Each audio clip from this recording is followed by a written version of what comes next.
So welcome to my channel. तो आज मैं जिस मांगा को एक्सप्लेन करने वाला हूँ उसका नाम है the ultimate of all age और मैं इसका चैप्टर 1 कवर कर रहा हूँ। तो बिना किसी बकवास के चालू करते हैं because UST is a weeb.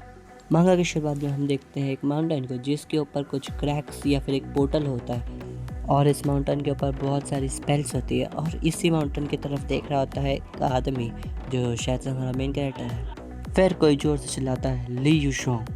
फिर हमारा मेन कैरेक्टर बोलता है क्या मैं जी यू फैंग पहले ही मर नहीं चुका हूँ। इस मांगा के कैरेक्टर्स का नाम बहुत ज़्यादा मुश्किल है प्रोनाउंस करने के लिए, तो मैं उनका नाम उनके इंट्रोडक्शन में बता दूंगा और बाकी टाइम मैं उनको निक नेम से ही बुलाऊंगा। तो अभी मैं हमारे जो मेन कैरेक्टर है उसको मेन कैरेक्टर ही बोलने वाला हूँ पूरी सीरीज में। फिर जो हमारी मेन कैरेक्टर होता है उसे बहुत सारी मेमोरीज आने लगती है।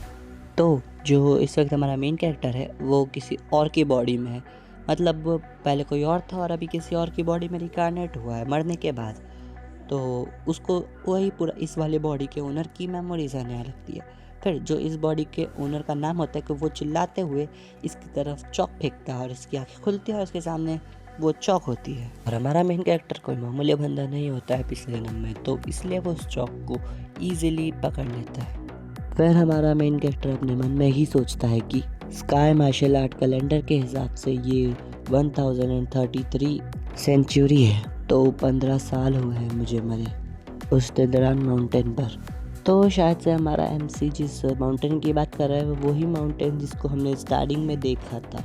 हमारा मेन कैरेक्टर खिड़की से बाहर देखते हुए उसके हाथ पे चौक होती है तोड़ता है और देखता है कि उसके सामने एक स्टैचू है और वो स्टैचू उसका ही होता है। फिर हमारे मेन कैरेक्टर की तरफ कोई आवाज़ लगाते हुए बोलता है तुम तो बड़े बहादुर हो। और फिर हमारा मेन कैरेक्टर रियलाइज़ करता है अपनी बॉडी और इस जगह को, और फिर ये भी रियलाइज़ करता है कि वो रीबॉर्न हो चुका है।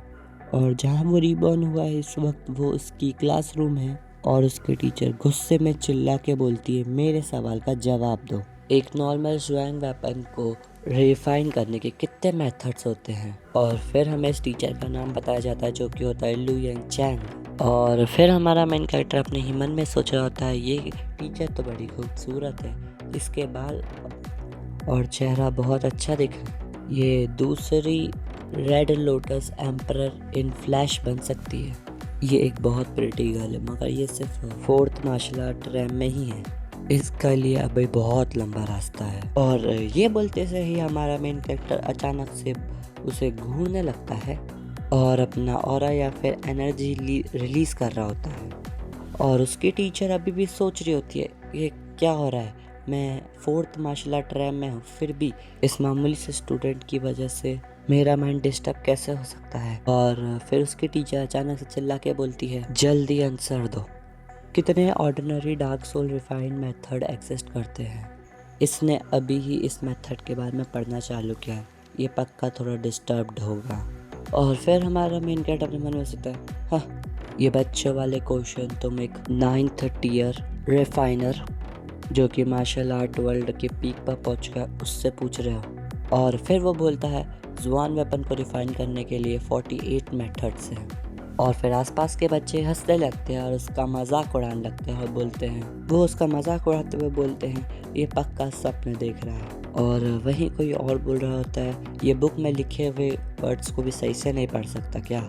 और दूसरा कोई बोलता है इसके मेरिडियंस ओपन भी नहीं हुआ है और इसका ब्रेन शॉर्ट सर्किट हो गया है। और फिर एक बच्चा जिसके बाद उसकी एक आँख को कवर कर रहे होते हैं वो बोलता है क्या तुमने अभी तक बुक भी नहीं पढ़ी है, इस बुक में सीधा सीधा लिखा है कि इधर सिर्फ 36 टाइप ऑफ मेथड्स हैं। और वो एक बुक का नाम लेता है, इसका नाम होता है येन देन टेक्स्ट बुक। फिर हमारा मेन कैरेक्टर बोलता है येन देन वो बेवकूफ़, बुक लिखते वक्त भूल गया था कि वो 12 मेथड जो कि लूफी यांग ने बनाए थे। और फिर इसकी टीचर शॉक होकर बोलती है तुम क्या बोल रहे हो। और फिर आसपास के बच्चे वापस हंसते हुए बोलने लगते हैं आखिर कैसे, ये तो पनिशमेंट से डरता भी नहीं है और कुछ भी उल्टी सीधा बोले जा रहा है।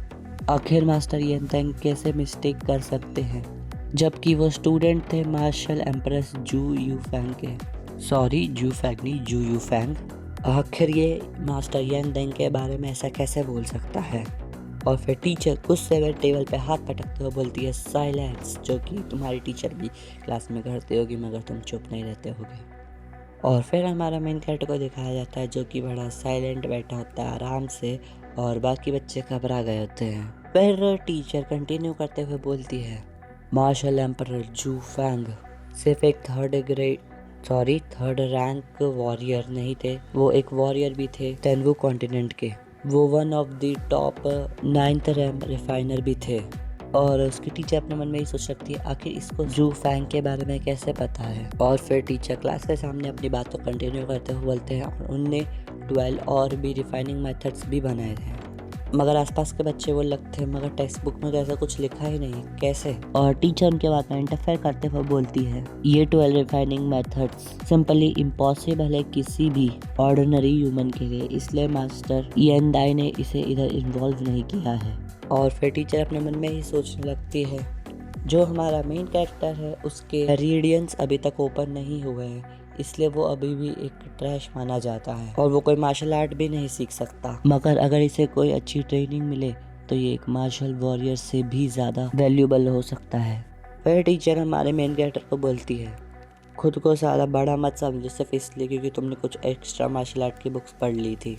चलो बताओ, रिफाइनिंग करते हुए हमें स्काई क्रिस्टल सैंड को क्यों ऐड करना पड़ता है? और अगर तुमने इस सवाल का सही जवाब दे दिया तो तुम्हें आज के बाद मेरी क्लास में आने की कोई ज़रूरत नहीं। और ये सुनते से ही आसपास के सारे बच्चे शॉक होकर बोलने लगते हैं, मैम को लिटरली बहुत ज़्यादा ही गुस्सा आ गया लगता है। दूसरा बच्चा बोलता है, हर किसी को पता है कि एक जुबान वेपन को रिफाइन करने के लिए स्काई क्रिस्टल सैंड को ऐड करना बहुत ज़रूरी है, तो फिर आखिर मैम ने ये पूछा ही क्यों? और फिर कोई और बोलता है, ये तो बिल्कुल ऐसा है जैसे कि 1+1 = 2 पूछना। और फिर हमारा मेन कैरेक्टर बोलता है, क्रिस्टल सैंड को ऐड करना ज़रूरी नहीं है। हाउएवर, इस मटेरियल का यूज़ करना सिर्फ इसलिए ज़रूरी है क्योंकि जो नए रिफाइनर्स होते हैं वो इसके बिना दूसरे मटेरियल्स को सही से फ्यूज़ नहीं कर पाते हैं। टीचर दूसरे बच्चों को साइड करते हुए हमारे मेन कैरेक्टर की तरफ बढ़ते हुए बोलती है, हाँ तुमने सही कहा, तो बताओ स्काई क्रिस्टल सैंड को ऐड करने के बाद भी कई लोग फेल क्यों हो जाते हैं? और आसपास के बच्चे थोड़े शॉक होकर साइड होने लगते हैं। टीचर को ऊपर जाने के लिए जगह दे रहे होते हैं ताकि वो एमसी की तरफ पहुंच पाए। तो फिर हमारा मेन कैरेक्टर बोलता है, sky crystal sand water element में आता है और ऑफ कोर्स अगर तुम उसे फायर एलिमेंट के साथ रिफाइन करने की कोशिश करोगे तो वो फेल ही होगा। फिर टीचर बोलती है, चलो अब इसका जवाब दो, जब रेड कॉपर को शाइनी गोल्ड के साथ फ्यूज़ करते हैं तो स्काई क्रिस्टल जैसा इफेक्ट क्यों निकलता है? फिर हमारा मेन कैरेक्टर बोलता है, स्काई क्रिस्टल सैंड को सिर्फ एक इम्प्योरिटी की तरह ट्रीट करो और फिर जो तुम्हारे पास है उन सब का यूज़ करो और उसे छुटकारा पाओ। और ऐसे होता है ये। फिर टीचर बोलती है, मैं वंडर करती हूँ मैं कैसे फील हो रही थी। फिर टीचर मन में सोचती है, तो इसने इस क्वेश्चन को एक्सप्लेन करना मैनेज कर लिया। क्या उसकी ग्रेस फेल हो गई? क्या वो थोड़ा भी घबराया इस क्वेश्चन को देते हुए? फिर टीचर कहीं जाने लगती है और हमारे मेन कैरेक्टर को बोल के जाती है, मुझे तुमसे मिलना है क्लास ख़त्म होने के बाद। और बच्चों को बोलती है, ज़रा खुद से पढ़ लो। और फिर एक स्टूडेंट बोलता है, क्या टीचर ने अभी अभी उससे एक एडवाइस ली? और वो सारे बच्चे शॉक होते हैं। और फिर हमारा मेन कैरेक्टर को दिखाया जाता है जो कि क्लासरूम लीव कर रहा होता है। बोलता है, तो लगता है कि मुझे आज के बाद क्लास अटेंड करने की कोई ज़रूरत नहीं। और वो कैजुअली क्लास से बाहर निकल जाता है और आसपास के बच्चे शॉक होते हैं।